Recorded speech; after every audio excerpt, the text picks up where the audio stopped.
Tiwa Media.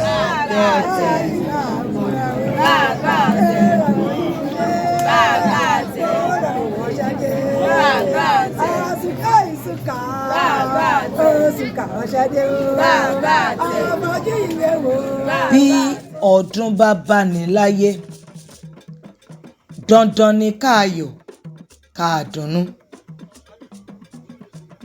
Tijó, tayọ̀, tààrà, tìlù, tìfọ́n ní gbogbo ọmọ ìlú Ìjẹ̀bú Ifẹ̀ fi ṣe ẹ̀bì tó jẹ́ àṣekágbá ọdún Jìgbò Mọlòkun Ògbólú ti ọdún yìí.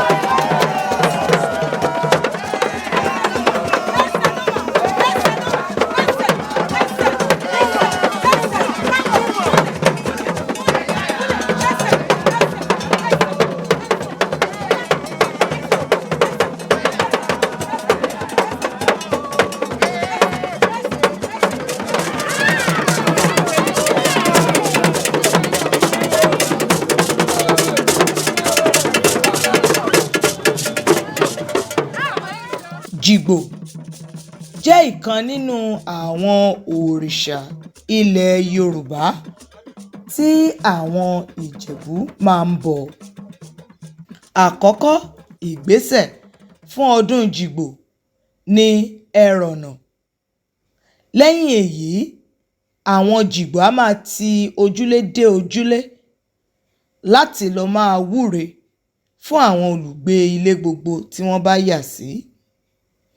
Ẹ̀kẹta tó jẹ́ àṣekágbá òun ni ẹ̀bì. Jìgbò jẹ́ òrìṣà aláàánú tí ó sì máa ń dáni lárayá. Kò sì sí ìgbà tí Jìgbò bá jáde tí tẹrútọmọ kì í ya tẹ̀lé, nítorí pé tí Jìgbò bá ń jáde, á jáde pẹ̀lú ìlù àtorin àti ijó.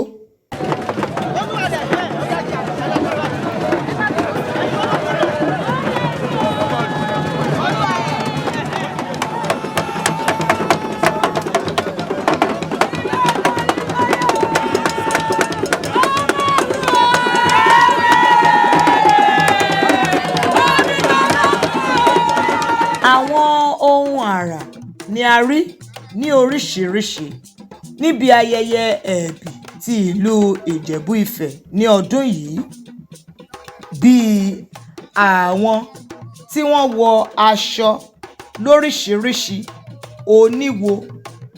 Àwọn mìíràn tilẹ̀ múra láti ṣàpẹẹrẹ Èṣù.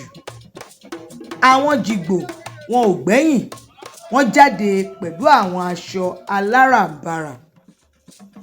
Àwọn lágbàríkọ ń fi ẹsẹ̀ rajó pẹ̀lú àwọn Jìgbò bí wọ́n ṣe ń lọ káàkiri ìlú kí wọ́n tó wá fi ààbọ̀ sí agbo Oòduà ní Ìṣàpòdò, ní ibi tí àwọn eléré ìbílẹ̀ ti dá wọn lárayá tí jíjẹ àti mímu sì wà ní yanturu.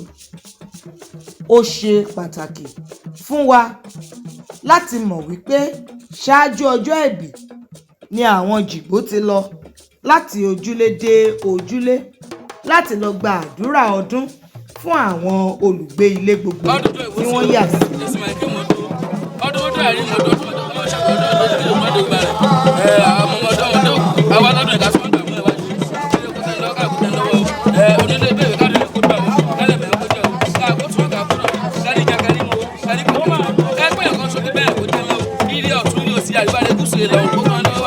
Àṣà wa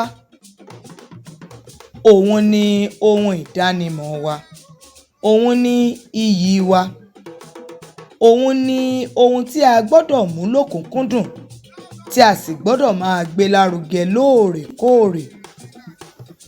Kò ní jù báyìí lọ fún ti ẹ̀bì ní ìlú Ìjẹ̀bú Ifẹ̀ lórí bí a ti ń ṣe.